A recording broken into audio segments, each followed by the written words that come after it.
day Robin disappeared, the whole town felt it, like a punch to the gut. He remembered the way the teachers spoke quieter, like loud words would make him come back. How Finney walked the halls like a ghost, too stunned to even flinch when someone else brushed against him. You remember it too, because Robin was your best friend. No, he was more than that. He was the one who waited outside your house when your mom would yell again. He was the one who taught you how to throw a proper punch and made you swear to never use it unless you had to. He was the one who called you tough even when you didn't feel like it. And now he was gone. You sat behind the school where the cracked basketball court where you and Robin used to sit and share whatever snacks you had stolen from home. It was late. The air was biting. The sun had barely peeked over the rooftops and you clenched your knees to your chest, trying not to cry. Robin, you whispered to no one. You said you wouldn't get caught. The words barely left your mouth before a gust of wind brushed past the trees, shaking a loose flutter of the brown leaves that danced across the floor. You shut your eyes, pretending they were footsteps instead. The sound of his beat-up sneakers scuffing against the pavement. I'd kill that guy if I could, you said, your voice trembling. The grabber. It had been a week, maybe longer. You stopped counting, but then something strange happened. You started dreaming about Robin. At first it was flashes, his smile, the way he'd punch your shoulder when you were being annoying, the crooked way he wore his bandana. Then the dream seemed to get clearer. He was standing in a dark room, a black phone hanging on the wall behind him like he'd gotten stuck there for a long time. You gotta tell Finney to fight back, Robin had said in one dream, voice echoing like he was shouting down a hallway. He can't just take it, not like we did. You jolted awake, chest heaving and sweat sticking to your back like glue. The morning, you found Finney at the school gate, eyes bloodshot and tired. You guys hadn't really spoken much since Robin disappeared, but now you couldn't ignore it. He's still talking, you said quietly, and Finney looked up at you with a sharpness, making your stomach flip. What?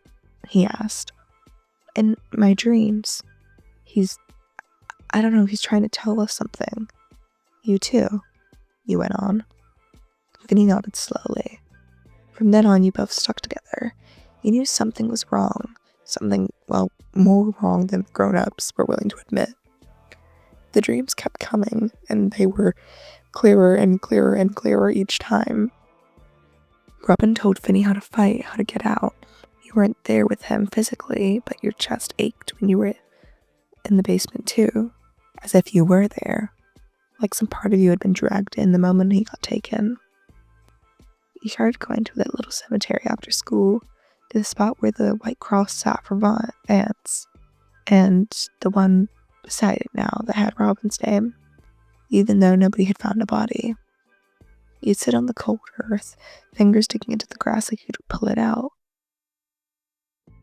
One evening, you whispered, I miss you so bad it makes my bones hurt. And then the wind shifted, a cold breath against your cheek, and suddenly the world around you quieted. No birds, no breeze, just silence. And a voice, hoarse and distant, like it was coming from the black room itself. YN? It spoke. You froze. What the fuck? You whispered, heart hammering your throat. You gotta be brave now, the voice said, crackling. It's almost over. Finney's gonna need you when he gets out, promise me. What the hell's going on? Because I know you still wear that dumb jacket I gave you in the 7th grade. Your breath caught. Nobody knew about that. Not even Finney. You reached up and touched the faded denim sleeve, suddenly aware of how tightly you were clinging to it. I don't want to lose you, you said, tears slipping free. You were supposed to make it for me, Robin. I'm already gone, Lyanne, but Finney's not. You gotta take care of him, okay? I miss you, Robin. You choked on the next word. I love you. Silence. Then one crackled last sentence came out. I know. I love you too. And then it was gone.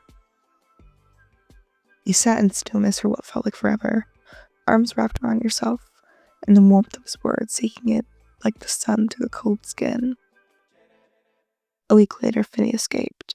The whole town lost its mind.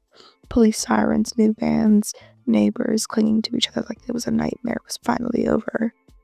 You waited outside his house when he came out, tired and bruised but alive.